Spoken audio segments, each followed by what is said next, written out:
हमारा जो टॉपिक है दैट इज हिस्ट्री। आज हम हिस्ट्री के ऊपर बात करेंगे।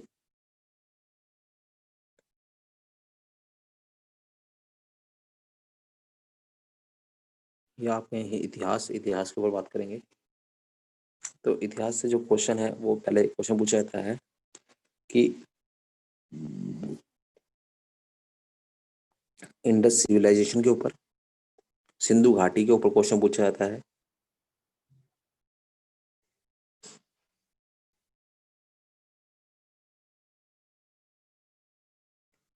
हिस्ट्री इट डिपेंड्स, ऑलमोस्ट आपको 8 से 9 क्वेश्चन जो हैं वो हिस्ट्री के आपको मिल जाएंगे। उसमें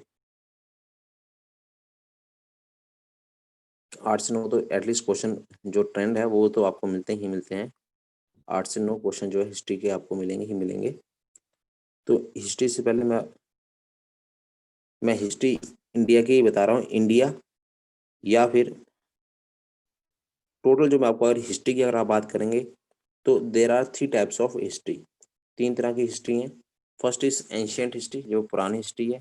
सेकंड इज मिडीवल हिस्ट्री, जिसको मध्यकालीन हिस्ट्री इतिहास कहा जाता है। और तीसरा जो है मॉडर्न हिस्ट्री यानी कि आधुनिक इतिहास कहा जाता है।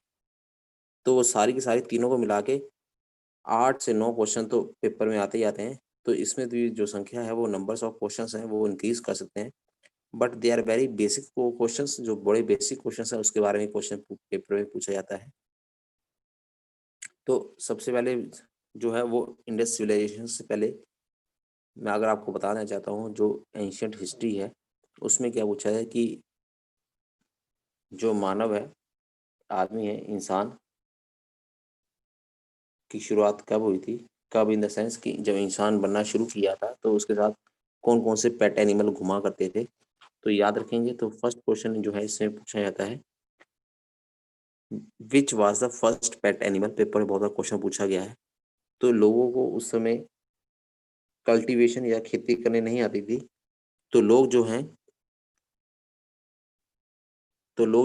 जो शिकार करने के बाद वही उसका भोजन, शिकार को मार के जो भोजन किया करते थे। तो that is called as cultivation. खेती करनी नहीं आती थी तो उसके हिसाब से जो पेट एनिमल जो रखा होता था उन्होंने अपने साथ, पालतू जानवर जो रखा होता था वो कुत्ता रखा होता था, जिससे उनको शिकार करने में आसानी मिलती थी। तो हिस्ट्री में क्या है कि dog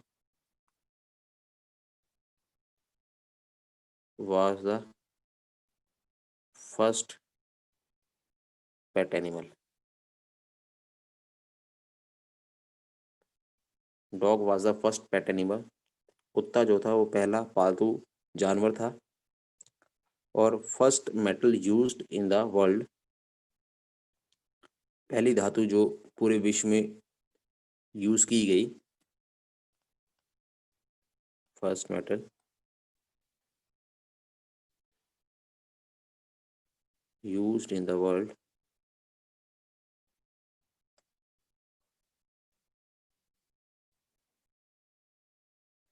first metal used in the world was copper.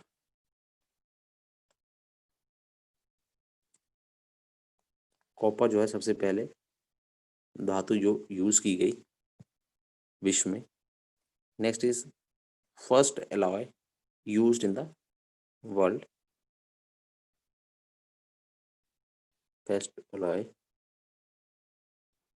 Used in the world.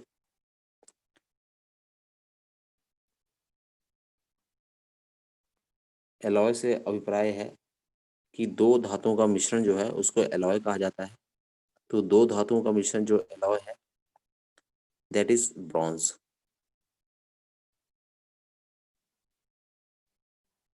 Bronze जो है वो फर्स्ट एलॉय है जो यूज किया गया विश्व में सबसे पहले। तो जो ब्रॉन्ज है, तो ब्रॉन्ज ये किसका एलॉय है? तो that is copper plus tin. Copper plus tin, copper और टिन से मिलकर ब्रॉन्ज बना है। Copper plus tin is the first alloy used in the world. Next उसके बाद जो सभ्यता, जब लोगों को थोड़ा थोड़ा धीरे धीरे समझ आने लगा तो उन्होंने क्या सभ्यताएं बनानी शुरू की। नदी के किनारे से आके पानी इकट्ठा करने के बाद उनको सिंचाई के लिए लेके आना और सिंचाई के बाद जो खाद्यान्न जो है फूड ग्रेन्स हैं उसकी प्रोडक्शन करना, ये इनका मेन ऑक्यूपेशन हो गया या मेन व्यवसाय हो गया। तो ये व्यवसाय जो स्टार्ट किए गए हैं, तो पेपर में कभी कभार पूछा जाता है कि कौन सी सिविलाइजेशन में या फिर कौन सी सभ्यता में वी आकार की नालियां मिली, V shaped drainage system was found in the which civilisation. तो मैं आपको बता देता हूँ कि थोड़ा सा, जी हाँ, हड़प्पा या इंडस सिविलाइजेशन, जी हाँ, हड़प्पा संस्कृति। तो मैं सिविलाइजेशन की बात कर रहा हूँ, तो इंडस सिविलाइजेशन, जिसको कहता है सिंधु घाटी की सभ्यता, इंडस सिविलाइजेशन। तो इसका जो मेन फीचर्स थे,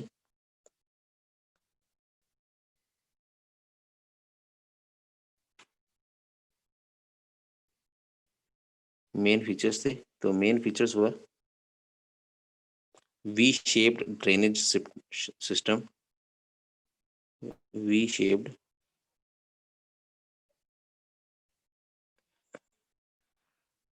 ड्रेनेज सिस्टम, यानी कि वी आकार की नालियां जो थी वो इंडस सिविलाइजेशन के हड़प्पा में, इंडस सिविलाइजेशन में, याद रखेंगे इंडस सिविलाइजेशन में हड़प्पा संस्कृति भी आती है।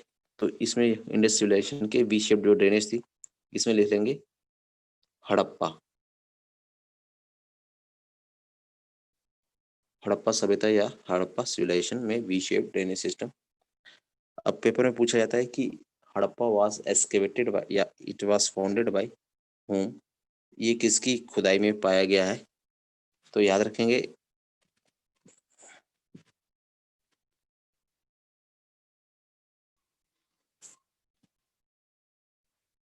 Harappa was founded by,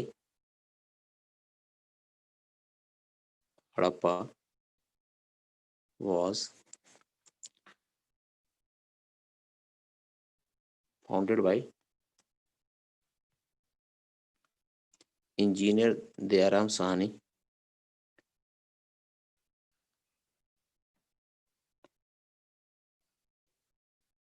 engineer Dayaram Sahni in 1921। Harappa जो है, हड़प्पा संस्कृति जो है वो इंजीनियर दयाराम साहनी ने 1921 की खुदाई में निकाली थी।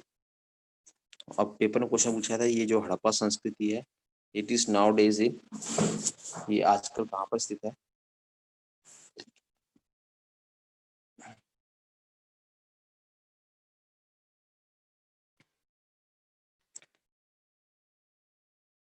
जी हाँ, पाकिस्तान में है। तो याद रखें कि Harappa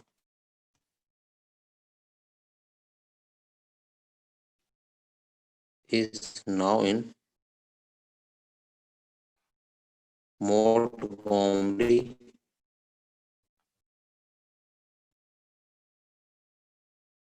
Montgomery in Punjab reason,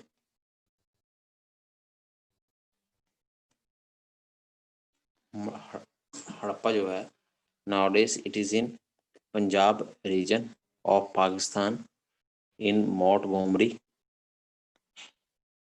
eight Ravi river left bank, Punjab region of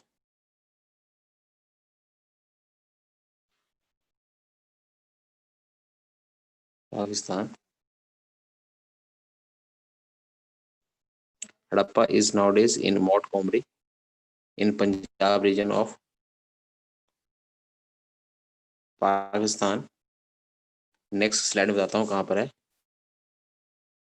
at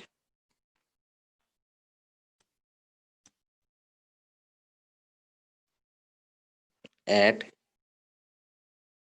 left bank of, at left bank of river Ravi, river Ravi,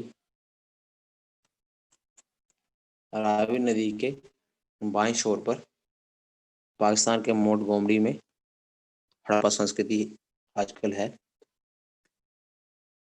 next is second जो है उसके बाद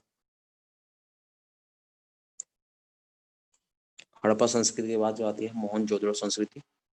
तो Mohenjodaro was excavated in 1922 by engineer Montgomery.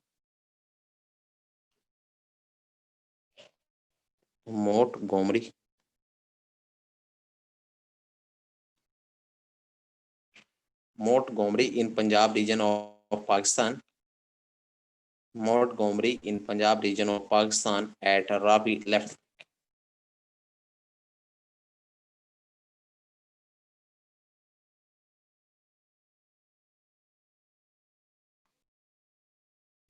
Next इसका जो है दैट इज मोहनजोदड़ो।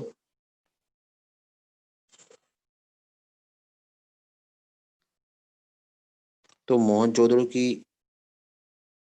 जो खुदाई की थी, मोहनजोदड़ो जो निकाला गया था किसकी खुदाई द्वारा, तो याद रखें कि Mohenjodaro was excavated.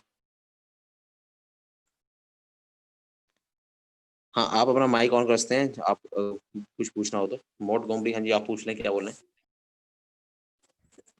Sir good evening. Montgomery से किस में है? मोहनजोदारो तो रखलदास बनर्जी का नहीं नहीं था, लाइक नहीं नहीं, फोर्ट नहीं के मोहन, वाला। हाँ जी हाँ जी, मैंने जो मोंटगोमरी का जो जिक्र किया है, जो मैंने आपको बताया, मैंने वो हड़प्पा में बताया आपको कि nowadays Harappa is in Montgomery in Punjab region of Pakistan at Ravi's at left bank of river Ravi. जो मैं मोहनजोदड़ो है वो मैं मोहनजोदड़ो आप बता रहा हूँ आपको। Okay sir, clear. Okay, Mohenjodaro was excavated by, excavated से मतलब मेरा है खुदाई, लिख लेंगे आप हिंदी वाले कि एक्सकेवेटेड का मतलब होता है खुदाई। मोहनजोदड़ो वाज एक्सकेवेटेड इन 1922, 1922 की जो खुदाई की है मोहनजोदड़ो उसमें पाए गए हैं by engineer Rakhaldas Banerjee.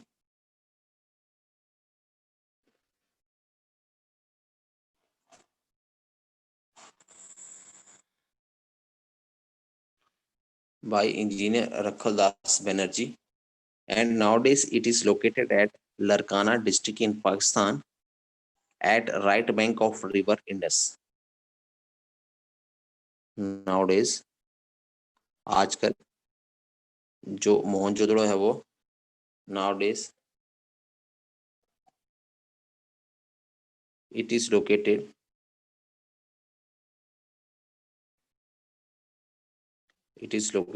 at Larkana district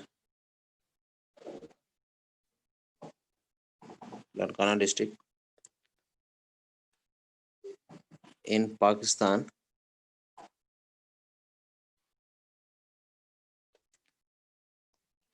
थोड़ा सा अगर आप वेट कर लिया करें मेरे को लिखने के लिए, मेरे को लिखने दिया करें, फिर आप अगर आपको कोई क्वेश्चन है या कुछ आप बताना चाहते हैं तो बता दिया करें। पहले आप मेरे को लिखने दिया करें, क्योंकि उसमें क्या होता है कि मैं उसमें क्लिक करता हूँ तो वो चीज़ ओपन हो जाती है, फिर मैं बीच में मेरी कंसंट्रेशन खत्म हो जाती है। तो मेरे को पहले आप लिखने दें, फिर उसके बाद आप बता सकते हैं। At Larkana district in Pakistan at right bank of river,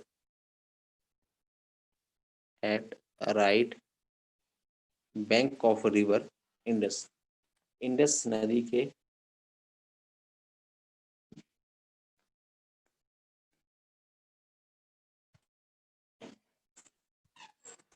Indus नदी के दाएं शोर पर जो मोहनजोदड़ो है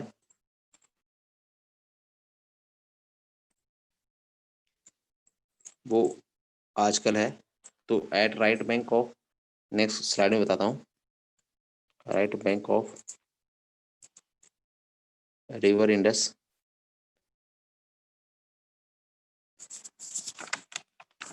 तो रिवर इंडस के इसमें ये है। अब इसके जो मेन फीचर्स हैं, पेपर में क्वेश्चन पूछा जाता है कि इनके मेन फीचर्स क्या हैं।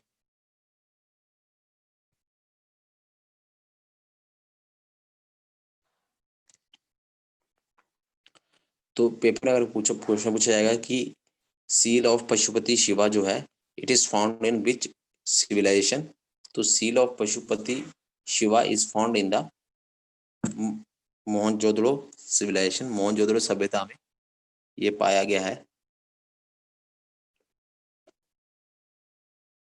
शिव की मूर्ति, मेन फीचर्स क्या है? First is seal of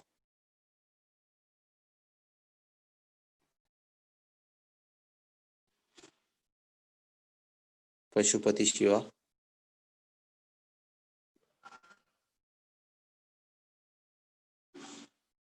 Pashupati Shiva की मूर्ति पाई गई है। सेकंड इज डांसिंग स्टैचू,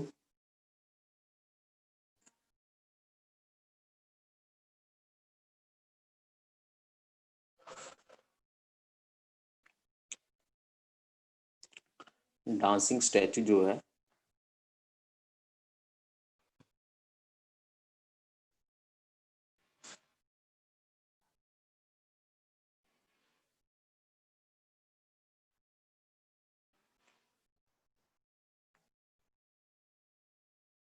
वो भी मोहनजोदड़ो संस्कृति में पाई गई है।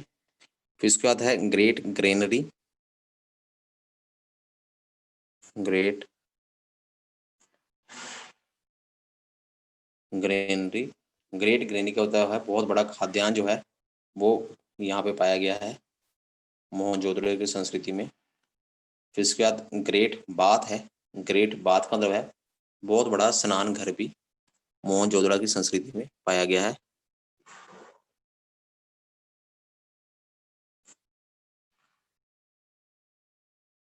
ग्रेट बाथ मीन्स विशाल गए स्नान घर जो है वो भी इसमें फीचर्स में पाया गया है।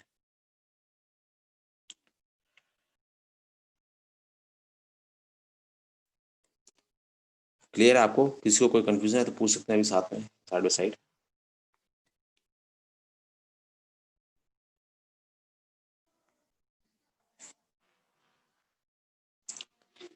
नेक्स्ट इसके बाद है कि लोथल की संस्कृति, लोथल सभ्यता सिविलाइजेशन।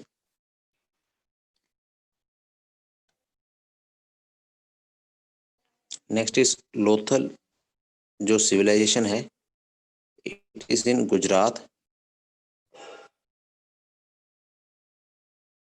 लोथल सिविलाइजेशन जो है it is in Gujarat and it is located at Bhogava river, Bhogava नदी के किनारे है ये।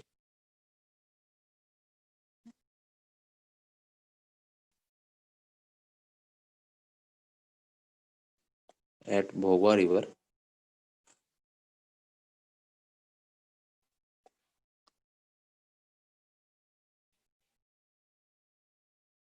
हाँ, seals found at Indus Valley sites are made up of copper.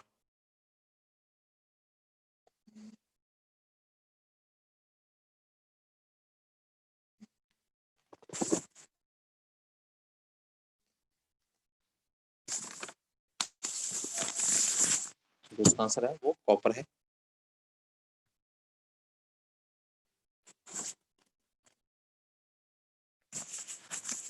Option में क्या था वो बता सकते हैं? अगर आपको ये अलॉय दिया होगा तो वो बता सकते हैं। कॉपर नहीं अगर होगा तो उसमें टिन अगर होगा तो टिन आंसर होगा, क्योंकि जो सबसे पहले जो मेटल पाया गया था वो कॉपर ही था। जो दूसरे नंबर पर था वो ब्रॉन्ज के साथ, जो मैंने आपको बताया है ब्रॉन्ज जो है, sometimes some questions are very tricky questions.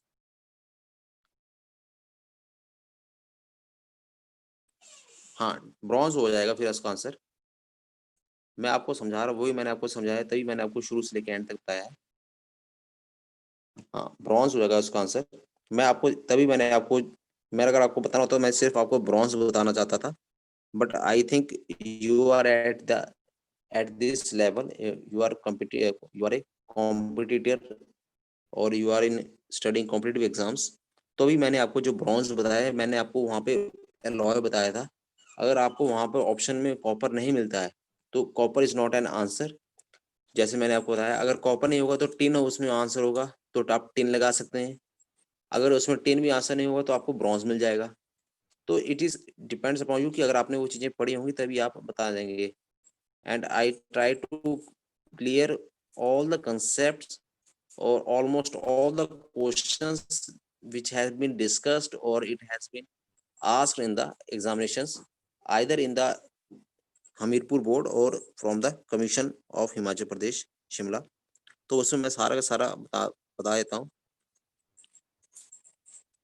Yes, it is. Don't worry for that. As per our study service team, it has been decided that within 5 days there will be a quick revision or a crash course for you all.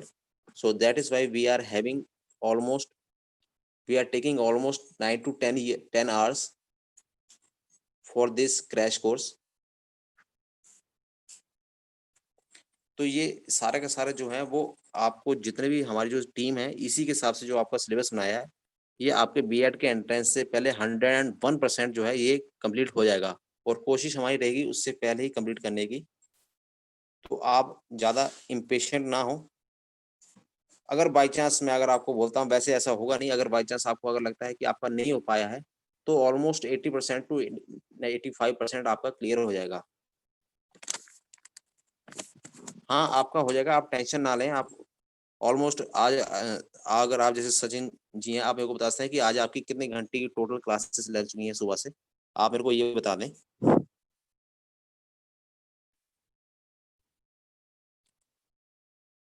सुबह से अभी तक आपकी कितने घंटे की classes लग चुकी हैं? हाँ, आज जॉइन किया होगा आपने।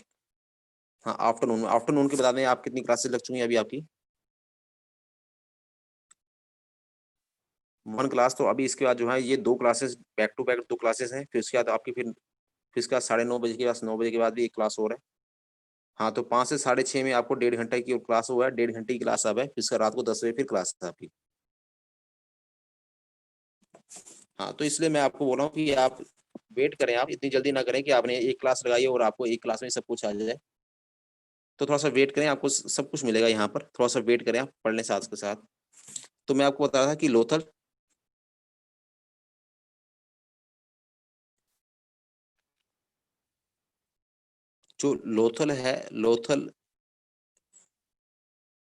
जो संस्कृति है, सिविलाइजेशन है, it is founded in Gujarat. ये गुजरात में पाई जाती है एट भोगवा रिवर, भोगा नदी के किनारे। At Bhogava river and the main features of this Lothal civilisation या लोथल सभ्यता जो है इसकी क्या है?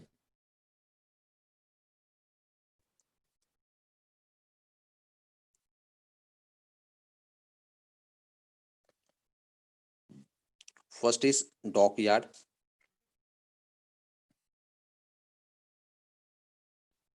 डॉक यार्ड का मतलब होता है, डॉक यार्ड मीन्स बंदरगाह।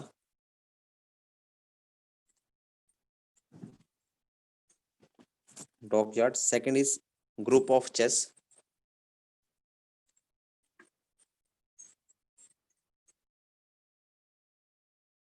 Group of chess. तो अगर पेपर में अगर आपको क्वेश्चन पूछा है कि जो चेस है वो किस सभ्यता में आपको दिखाई देती है, तो याद रखेंगे, तो वो आपको लोथल सभ्यता में मिलती है। Second is double buried. Double buried का मतलब है कि एक साथ 2 लोगों को दफनाया जाता था। तो double buried also a part of Lothal civilisation. Lothal civilisation की बात है। और सबसे ज्यादा जो पेपर में क्वेश्चन बहुत बार रिपीटेटिव आया है, that is polo game.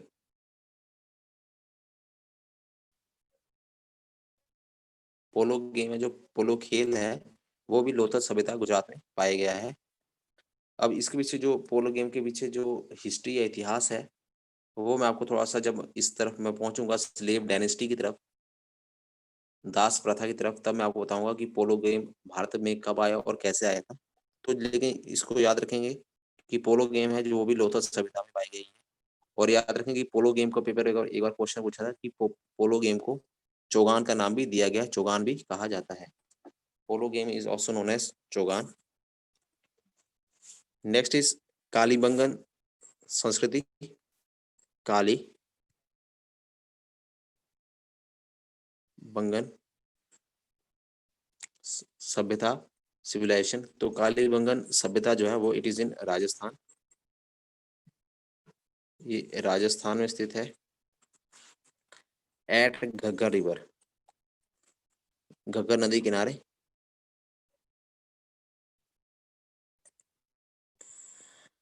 Eight Ghaggar river. तो घग्गर नदी के किनारे कालीबंगन सभ्यता पाई गई है और इसके जो फीचर्स हैं वो पूछे गए हैं। That is black bangles.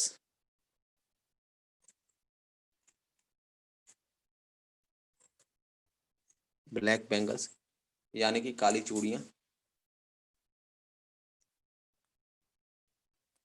Second is husk of rice. Husk of rice जो चावल जो छानते हैं उसके बाद जो उसके साथ की जौ होती है वो भी इस कालीबंगन सभ्यता में पाया गया है। हस्क ऑफ राइस, इससे ये पता लगता है अगर पेपर में क्वेश्चन पूछा जाएगा कि हस्क ऑफ राइस या राइस है वो किस सभ्यता में पाए गए तो जाहिर सी बात है वो कालीबंगन में ही है। तो आप कुछ और ना सोच के आंसर लगाएं, कालीबंगन ही है उसका answer. Next is सरकोदत्ता।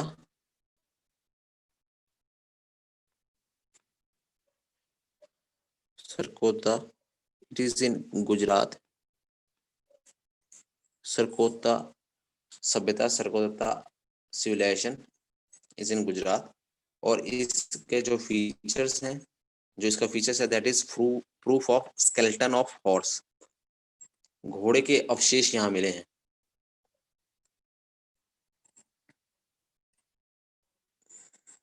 Proof of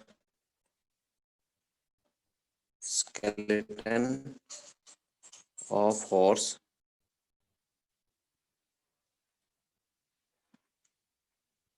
घोड़े के जो अवशेष हैं वो सरकोदत्ता की सभ्यता गुजरात में पाया गया है।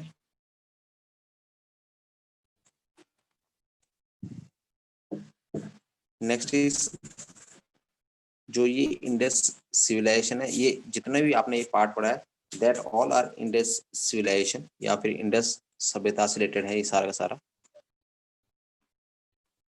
तो नेक्स्ट जो है कि Indus civilisation was a matriarchal society यानी कि मात्र सत्तात्मक। इंडस सोसाइटी वाज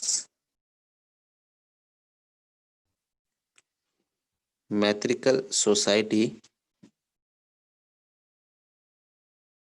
यानी कि मात्र सत्तात्मक समाज जो है वो इंडस सोसाइटी में पाया गया है। और इसमें याद रखें wheat was the chief article of food. गेहूं जो है इनके सबसे मुख्य खाद्य पदार्थ था। गेहूं यानी कि wheat was the chief article of food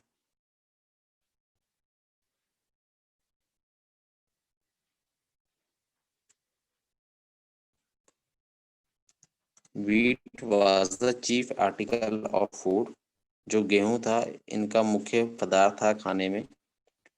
next is gambling was the main source of amusement.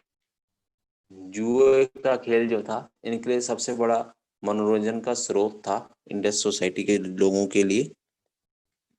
Next slide में देखते हैं। गैम्बलिंग या फिर जुआ जिसको बोलते हैं, gambling was the main source of amusement या फिर आप समझें जो मनोरंजन का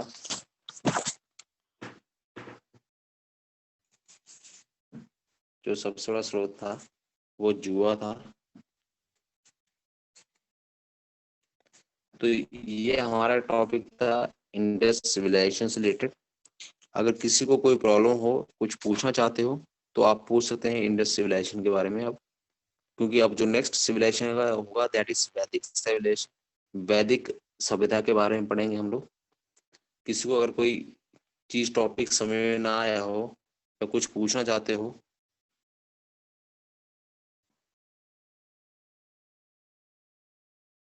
तो पूछ सकते हैं आप।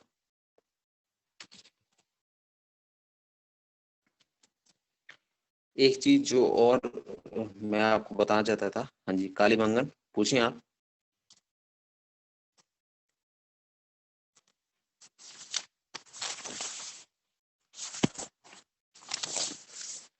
कालीबंगन सोसाइटी जो है या कालीबंगन सोसाइटी जो है, सभ्यता जो है, मैंने आपको बताया कि कालीबंगन सोसाइटी जो सभ्यता है, इट इज इन राजस्थान। आजकल nowadays it is in Rajasthan. ये राजस्थान में है, ये राजस्थान में स्थित है, घग्गर नदी किनारे है। और इसकी जो मेन विशेषता थी, जो मेन फीचर्स थे जिसकी वजह से ये कालीबंगन पहचानी जाती है, तो सबसे पहले है ब्लैक बेंगस, काली चूड़ियां और हस्क ऑफ राइस। जो चावल के ऊपर जो धान होती है, धान समझिए आप, तो धान जो है एक तरह से वो जो है वो कालीबंगन की सोसाइटी या सभ्यता में पाया गया था सबसे पहले। एक जो पेपर और क्वेश्चन में पूछा जाता है, मैं आपको बताना भूल गया, पेपर में एक क्वेश्चन पूछा जाता है, ये सारी सारी जो चीजें हैं जितना मैंने आपको पढ़ा है, ये थ्योरी ऑफ नेचुरल सिलेक्शन जो है इसमें लिखी गई है ये सारी। तो पेपर में क्वेश्चन पूछा जाता है कि theory of natural selection is given, that is theory of natural selection.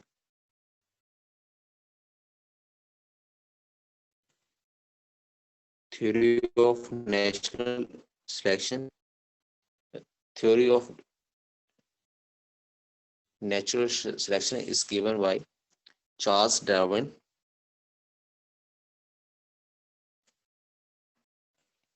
जी हाँ, चार्ल्स डार्विन ने दी गई है थ्योरी ऑफ नेचुरल सिलेक्शन जो है वो चार्ल्स डार्विन में दी है। और ये सारे के सारा चार्ल्स डार्विन की ही बुक्स में ये पाया जाता है। तो जो नेक्स्ट है, अब नेक्स्ट सभ्यता जो है, that is next civilisation is Vedic civilisation. Next topic जो है वो है वैदिक सिविलाइजेशन। वैदिक सिविलाइजेशन या फिर वैदिक सभ्यता। तो वैदिक सभ्यता जो है, इसमें बहुत सारी की भ्रांतियां हैं। कुछ लोगों ने कहा है जो वैदिक सभ्यता जो है, इसके जो मुख्य लोग थे वो आर्यन थे। तो कई लोगों ने कहा है कि आर्यन जो है वो आर्कटिक रीजन से आए थे। कुछ लोगों ने कहा था जो आर्यंस हैं वो साउथ इंडिया से आए थे। तो अलग अलग की भ्रांतियां हैं, तो हम उसमें डिस्कस ना करके सीधा सा आप बताएंगे। पेपर में क्वेश्चन जो पूछे जाते हैं कि किसने क्या कहा था, तो याद रखेंगे आर्यंस के बारे में सबसे पहले लिखा है दयानंद सरस्वती ने। वैदिक सिविलाइजेशन के बारे में लिखा है दयानंद सरस्वती ने। तो दयानंद सरस्वती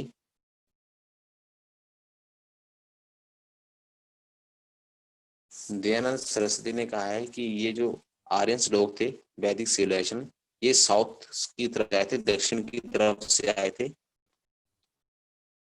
तो दक्षिण की तरफ से आए थे, तो इसमें क्या है, फर्स्ट इज, जैसे आप लोगों ने सुना होगा कि आपके नियर बाई स्कूल्स या कॉलेजेस में डीएवी के नाम की संस्था होती है, सोसाइटी होती है डीएवी। तो डीएवी की फुल फॉर्म है दयानंद एंग्लो वैदिक। आप इसी से समझ आएंगे, आप नेक्स्ट टाइम कभी नहीं पूछेंगे, दिस इज ए ट्रिक। आपने सुना होगा डीएवी स्कूल या डीएवी कॉलेज, तो डीएवी की फुल फॉर्म होती है दयानंद एंग्लो वैदिक। तो इसमें आप देखेंगे अलग अलग, जो मैंने आपको दयानंद सरस्वती का नाम लिखा है, तो ये दयानंद वो है। एंग्लो मीन्स आर्यंस को एंग्लो कहा गया है, और वैदिक मीन्स जो वैदिक सिविलाइजेशन से लोग आए। तो डीएवी का फुल फॉर्म जो है, डीएवी का नाम जो है वो दयानंद के द्वारा ही लिखा गया है। तो मैं आपको बता दूं कि दयानंद सरस्वती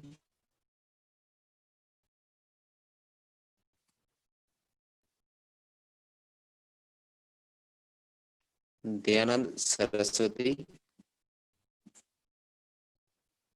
दयानंद सरस्वती ने आर्य समाज की स्थापना की। दयानंद सरस्वती ने Arya Samaj was founded by him.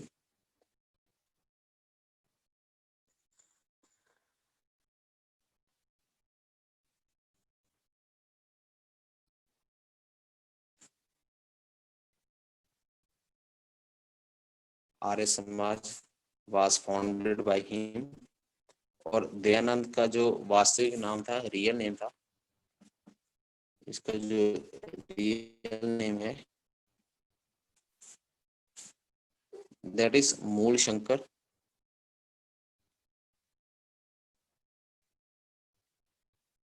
मूल शंकर। और इन्होंने एक किताब लिखी सत्यार्थ प्रकाश। दयानंद सरस्वती ने एक किताब लिखी जिसका नाम है सत्यार्थ प्रकाश।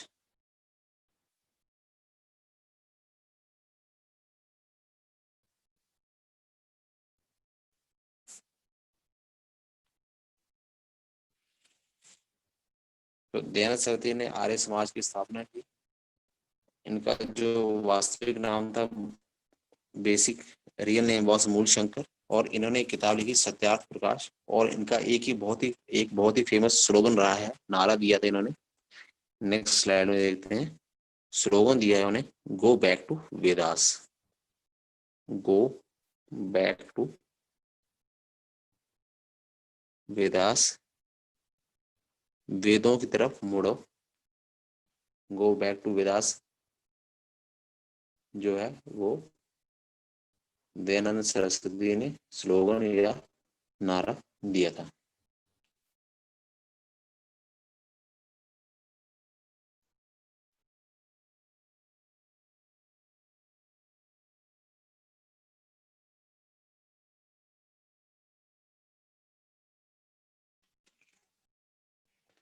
नेक्स्ट इज जो वैदिक सिविलाइजेशन, जो दूसरी भ्रांति थी, दैट वाज क्लियर बाय बाल गंगाधर तिलक। हाँ, book name is Satyarth Prakash, लिख देता हूं मैं, बहुत इंपॉर्टेंट बुक है ये, सत्यार्थ प्रकाश। जी हाँ, इसकी स्थापना 1875 में हुई थी, लेकिन मैं ये आपको नहीं बता रहा हूँ because it is a topic of modern history. जब मैं आपको मॉडर्न हिस्ट्री बताऊंगा तो उसमें मैं आपको लॉर्ड के नाम भी बताऊंगा, तो इसलिए नहीं बता रहा हूँ। इसलिए बस आप सिंपल सिंपल समझिए जहाँ पे उन्होंने नाम लिया है और वो उसकी रीजन क्या है नाम लेने का, तो मैंने उसको आप बताया है। नेक्स्ट इज बाल गंगाधर तिलक। तो बाल गंगाधर तिलक ने कहा